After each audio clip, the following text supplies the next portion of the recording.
I'm so down to be a tradwife. Like, let's make bread and babies. Let's make babies while we're making bread. I'm gonna be single forever. Ask a question to all the men who use this as like a response to women, asking men to just treat them like a normal human being. I have a sneaking suspicion that this is going to be fun, but I'll play along. Why is it that you use equality against a woman? Like, this is, you wanted equality, so here it is. This is not a conversation of respect. Nobody owes you respect in this world. Respect is earned, not given. This didn't come from a thought of, I respect women. And there we have it. She wants respect just because she's a woman. You wanted to go work so you can pay for your own now. Don't look at us men. Yeah, we as women fought for equal opportunity. And with equal opportunity comes equal responsibility of paying our bills for the house, paying our own way, and not expecting a man to do it for us anymore. You're trying to take something and use it against a woman. And I know you don't think that you do, and you're not trying to do that in this comment, but you really are. I mean, be honest with yourself. What was the point of this comment if you were not trying to use it against a woman? Oh no, she really does think that because she's a woman, she gets special treatment. She's one of those women that wants equality, but only when it suits her. A lot of us women want a provider man, but we don't want a provider man who's just offering finances. We want a provider man with the characteristics and qualities of a healthy man, someone who respects women, someone who wants to treat women. Now remember, men, it's not just about finances. It's about all the other things too, but finances were included in that.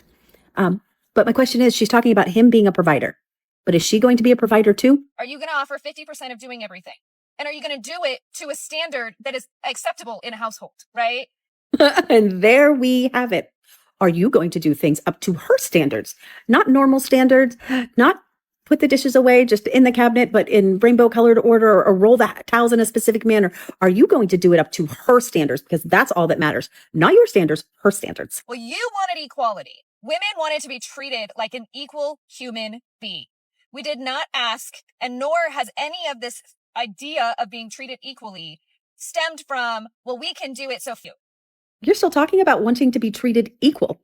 Well, wanting special treatment and using the word provider for the man that you're looking for. Him being a provider and you receiving respect just because you're a woman, because that makes you special, is not equality. And you are mad at the men for calling out your hypocrisy. And you not recognizing that anytime a woman gets special treatment just because she's a woman means it's not equal. Anyways, darling, I hope one day you figure it out. Have the day you deserve. Bye. You know what?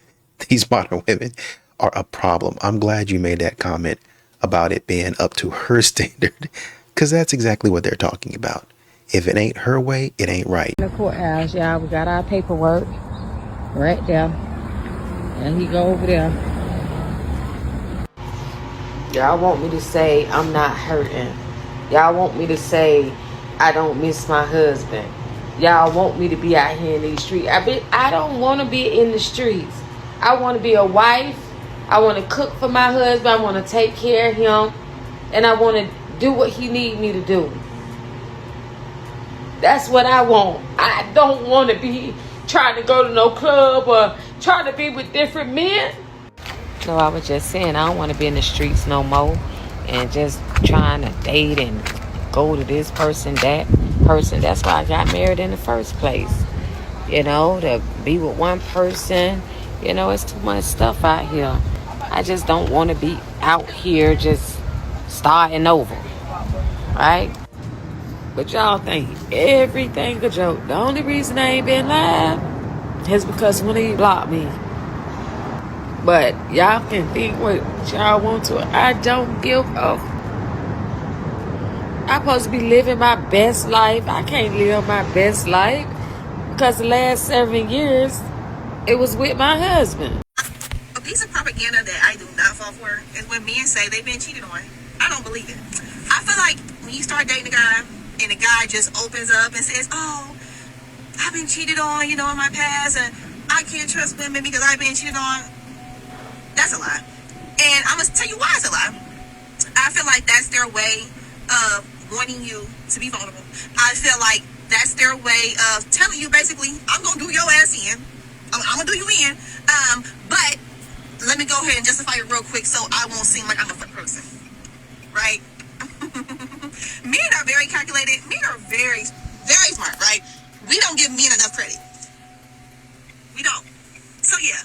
If you start dating a guy, he starts opening up about how he's been cheated on, how he's been dogged out, and that's why he doesn't trust women. He's about to do your ass in. Women just be talking. You just have to wonder where these women are getting this stuff from. Like it's so far out in left field. If you hate men, you cannot date them. I'm going to say it again. If you have hate in your heart for a man or any man, you cannot successfully date a man. You have to heal first, because if you don't, however you feel, whatever trauma you have, you will easily get triggered. You're not ready. This is a public service announcement for anybody who's in a happy, healthy, committed relationship, and you guys have talked about marriage before, or you plan on getting married. My boyfriend of 4 years just proposed to me this week, and these are my nails. So if you are planning on taking a trip ever in your relationship, just pick basic nails. A woman in the comments said, "This is such a non-issue." It is. It is. Why are we finding things to complain about? Sometimes I do feel bad for men, y'all. I just seen a tweet yesterday and some girl said he be going to sleep first like a hoe. And it's like, men cannot do nothing in this world, like nothing at all. And y'all gotta pay for everything. That sucks. Like, what is a man supposed to do? Like, a man cannot even exist without a woman saying something stupid. I grew up in a time when there wasn't like all this dating and relationship advice online. So back then, us girls, we used to actually like try to get guys to like us. Like we would do things for them. And now you do anything for a man and like somehow your algorithm is listening to you and catches on, and you're then watching a video like an hour later talking about how like you are the dumbest girl alive for ever doing anything for a man. And I'm not opposed to it. Y'all making all these jokes until these men start dogging y'all out. So many of you ladies are not going to like this, but I'm going to go ahead and say it and get off of it, and you just got to take it up with the good Lord. Going into the house and being married and picking the whole family life and staying at home is the easy way out. And I say this because you have to think about it. It is so much more easier to just go up in the house and have children and be up under a man, and hopefully you're married and get a ring. However, to push through the societal pressures and actually having to compete and go after your own personal goals and be ambitious, a lot of women do not want to do that. And so they will trade off and rather go in the house and have that security and comfort. And to me, that is the easy way out. A lot of women think this is cute until they realize that once you in that house and that man starts to treat you like somebody that needs to be told what to do, aka almost like a child, then it's like, oh, this, I don't want.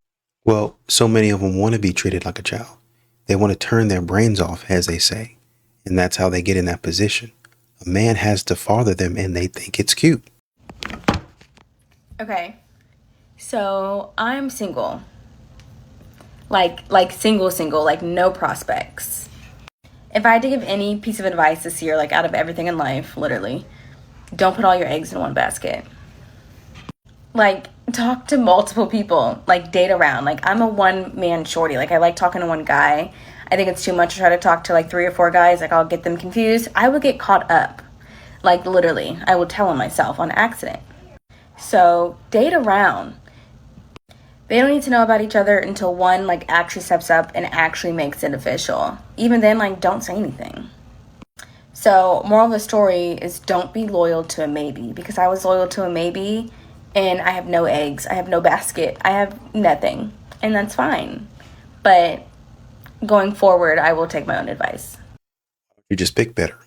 And to drill down into it, why don't you just ask the questions and do the due diligence to say, oh, well, that's a maybe. I'm not going for that.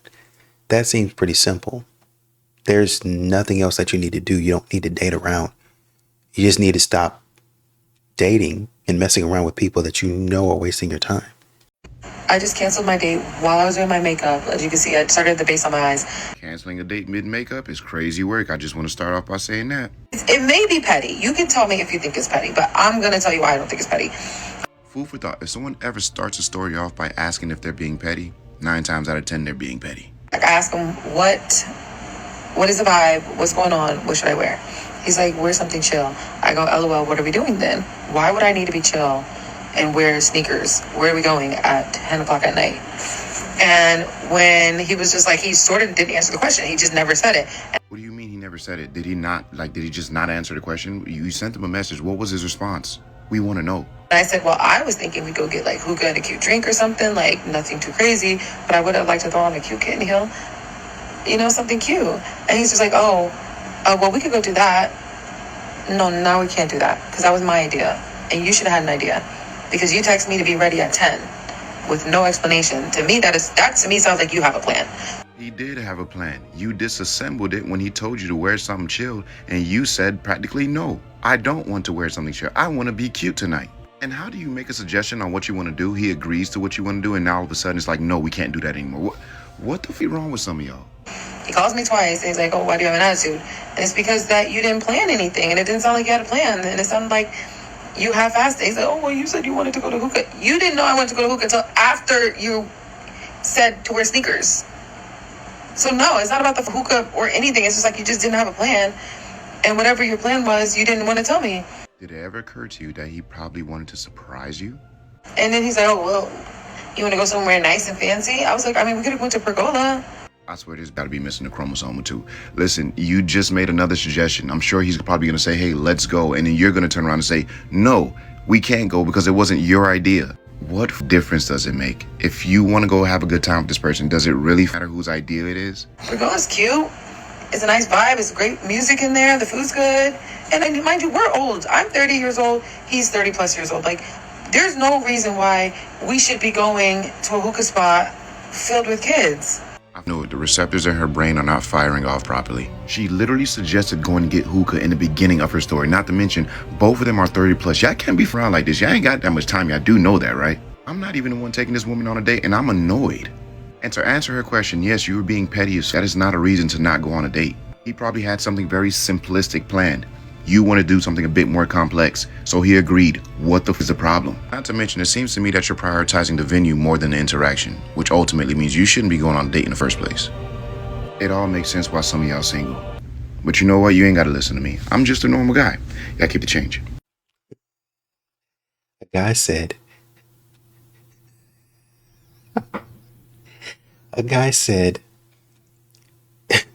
the red flags are there. Not only did she cancel the date for a ridiculous reason, she uploaded it to social media, meaning she will surely disrupt your peace with, see, look, Paul from Africa and Jasmine from Baltimore agreed with me on TikTok. A woman says she's not even telling the whole story, so I'm not believing a word she has to say. Another woman says, who agrees to a date that starts at 10 p.m.? I'm home in bed by 10, babes. Facts. Another woman says, he dodged a bullet. I'm annoyed, and I'm a woman. Not cute enough to be that difficult. Somebody else said that. A dude said Buddy dodged an entire clip of bullets with this one. They think they're cute, but really, they just acting stupid. Everybody wants a man with a sense of humor until their humor turns on you. Look, this man said, I look like a sexy sanitation worker. He said I look like I'm about to go paint a nursery. I felt so cute. Baby, he walked in on me and his brother, but he ain't leave, he watched. Part 2 on why I slept with my man's brother. Yup, he stood in the doorway. He was silent, no yelling, no swinging. Just watching, just looking. Marcus froze. I jumped up, tried to explain, but my man, he just smirked. He said, so that's what we doing now? Damn, I was waiting on this day. waiting. Turns out he been new. He the one told Marcus, I knew you wanted her. I just ain't think she stooped this low. I just ain't think she'll fall for the okie doke just to prove a point.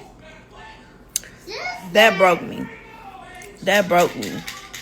He ain't care about me. He cared about winning, controlling me. And that's when he said, my bad, y'all. That's good. That's when he said, the one thing that made my soul drop, he said, good. Now I can get back with my first baby mama and not feel guilty. You do what now? You do what now? That then, when he said that, that's when I blacked out. And somebody was up in that bar that night. Sorry for my language. Part 3. There don't need to be a part 3. He caught you slipping. He knew the game. He sent something right down your alley. Strike. Knocked all the pins down in one go. Perfect score, 300. Black women, don't come to Medellin if you are a pick-me and or male-centered. You will be disappointed and get your feelings hurt.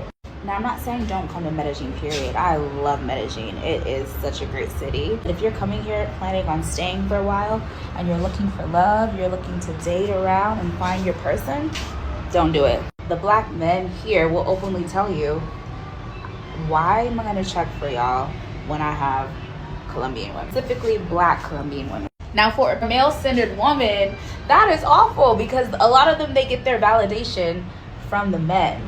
Some Colombian men, they also will fetishize you because they're not used to, I don't know, dating black women, specifically black foreigners. So a lot of the times your options are being fetishized or being ignored. Time and time again, I have talked to women that come down here and they can't stay here long term because they are looking for something real. And then they're absolutely disappointed when they realize, oh shoot, they can't get what they're looking for here. Okay, I know exactly who she's talking about. Wherever you go, it's not just Colombia. It's always the same story about black men traveling abroad and the American women that follow. So I'm not in Medellin. I'm currently in Cartagena, Colombia, and I've just successfully co-hosted an event with 20 brothers, 20 American brothers, ages ranging from 20s to late 60s, right? And we had this conversation all the time. I'm here to repeat myself, actually. This ain't got nothing to do with having an issue with black American women. You can look on TikTok. You on TikTok, look at your white chicks that's having the same complaint. The Latinas in America having the same complaint. All the other demographics having the same complaint. This has something to do with cultural incompatibility with the dating market in the US at this time, in Western society, I should say. Let me tell you, she's absolutely right. You can go overseas and try to approach black men, you're not gonna get the same response that you get at home. My question to the ladies coming from Western society specifically, countries like the United States in particular, if you're traveling overseas for fun or you're looking for something serious, you want that intercultural dating experience, that's cool. We ain't got no problem with that. We doing the same thing. But why would you go to a whole nother country and try to approach the same men from your country, from your culture, that you probably wouldn't give the time of day in the States? Why would you do that? And why would you be offended that they're not interested? You have the advantage at home. We don't have that advantage. Why would you leave your country and go to a whole nother country to talk to the same men that you would not talk to at home? Why are y'all doing that? That's so weird, man. Let me know what y'all think in the comments. So I've come to the point in my life where I have finally realized that I am the problem. I think in most relationships I've been in, I've blamed the other person because they were kind of assholes. And then I've talked to a couple nice guys and I've realized that I'm the issue. I think I like assholes and unstable men because it doesn't lock me into a relationship. Because I'm in love with the idea of love, but when love is offered to me, I feel like I'm suffocating. Like I'm a bird and my wings are being clipped. Like I feel like it just doesn't feel right to me. Like I don't think I'm meant to be in a relationship. I think I enjoy my freedom too much, but I do love very deeply. I think my issue is I don't know how to accept love and accept the fact that somebody could love me for a long period of time, if that makes sense. Well, with that being said, 99 Women versus Accountability. 5 things I did as a feminist entering adulthood as now a non-feminist. 1, I constantly had a problem with authority in men in general. From a young age, I was constantly told that authority was given by men, whether that be in the form of a father, a god, a authority figure like the police. It was usually given by men, and I could see that. And instead of learning how to work within the constraints of that society and use it to my advantage in a healthy and good way, I instead wanted to burn the entire system down. I truly believe in this world, women are the antithesis of men, in that if a mass amount of men believe one thing or come to the conclusion about one thing, the girls and how they're raised are going to automatically become women that oppose or view that as wrong and that they could do it better. And that's obviously in large part due to our ego. And truly the society that we have is led and styled and molded by so many women, but it is set up in a way that makes you just see the men as the oppressor. And it always goes back to blaming the men for damaging the woman in some way to make her act that way. Which brings me to number 2. As a woman, I was told all the time that I was the prize, and that no matter what I did, no matter how toxic it was, that I was the treasure that needed to be won, and it didn't matter what I did. This led me to make a lot of toxic decisions, and oftentimes my own mother would try to frame it in a way that even the most toxic behavior was only done because a man made me behave that way. 3, I didn't want anybody to have any expectations of me, but I had a ton of expectations of everybody else. I wanted everybody to behave a certain way. I wanted everybody to follow a certain script that I had in my head. I wanted people to think the way I did, and I didn't understand why they couldn't, because obviously I could see things the right way. And honestly, I was defensive, I was very responsive, and I was very hate-filled and angry, but I thought everybody else were the hate-filled and angry ones. I thought I personally could do whatever I wanted, but I resented anybody else for doing what they wanted and thinking what they wanted to think, and I'm like, why? Why are you doing that? And I didn't understand why they couldn't just be the way I wanted them to be. 4, I stayed with men I didn't even really like to specifically, just so I could avoid going home and just so I could avoid sleeping around and being a hoe, but I could still pretend to be a traditional little good girl. It allowed me to constantly be working on myself while getting help with my bills and while avoiding going home and having the safety net of my parents in any way.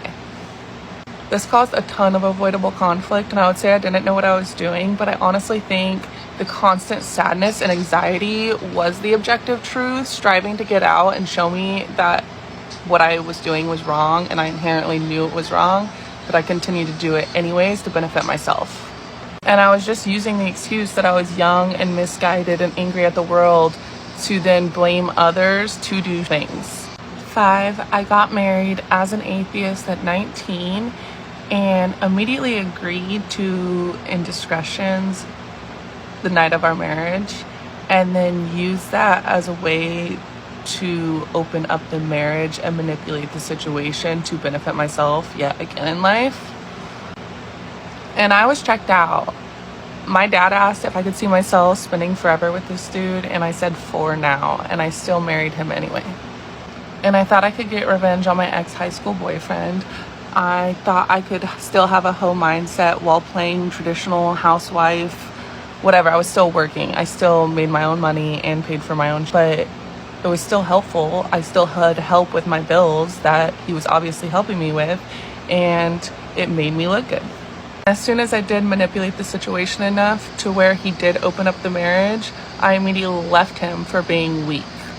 And like, he was weak in a lot of ways and did a lot of things too, but I saw that very early on, and I used it to benefit myself and manipulate the situation and use his toxic behavior as a way to justify my own toxic behavior.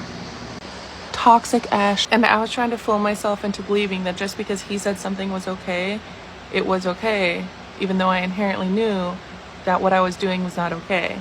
But because he said it was okay, I thought it was okay. Oh, and P.S., I did not take anything in that divorce, not one single penny. Anything that was bought within the year that we stayed married, I gave back to him. It took me realizing that I was the problem, and I couldn't blame a man for the things that I was doing. I have to be accountable for the power that I do have. And a lot of it is very underhanded power that prey on weak men and use them to my advantage, which inherently is not good for society. That breeds more toxic men and can be very disastrous in a lot of ways. All this to say, I was a fool in so many ways. I did a lot of things, and it took me really self-evaluating to realize the mistakes that I was making so I didn't make them again. And it took a man to really set me into my place when I did get into a relationship with him and call me out on the bad toxic behavior when it happened. And now I am in a very successful, happy, healthy relationship that I couldn't ever dream of getting better, but somehow it still does every day. So, yeah. This is a vulnerable post, particularly because it's consequently how a lot of modern women think. I am the main character. I am the one who makes the world go around.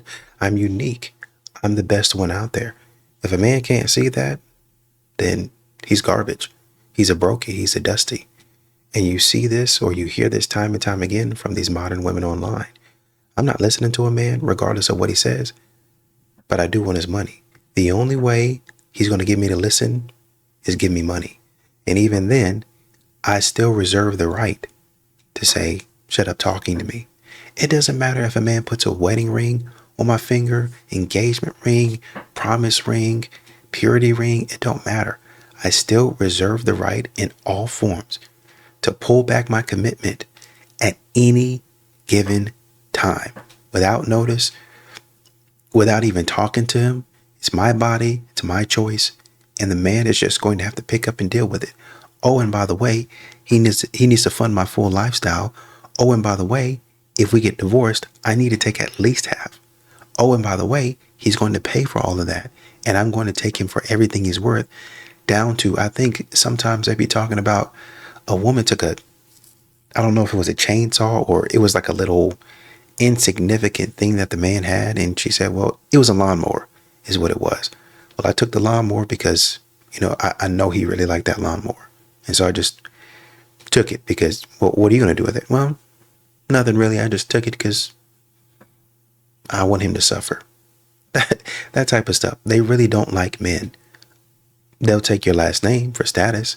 They'll take your covering is really what your name is. It's your covering. It's a shield for them. And they'll use it for 5 to 10 years. But then after they're done with it, they just throw it in the trash and say, I'm not happy here anymore. Let me go find something else. Or, I really don't want to be committed. I want to go on vacation. Start going on girls' trips and doing some other weird stuff. And when a man calls them on the carpet, then they get mad and say things like, well, you're insecure. Just say that you don't know how to handle a baddie. That stuff like you need to heal. You need to go to therapy. Just all that type of foolishness, which really is them escaping accountability.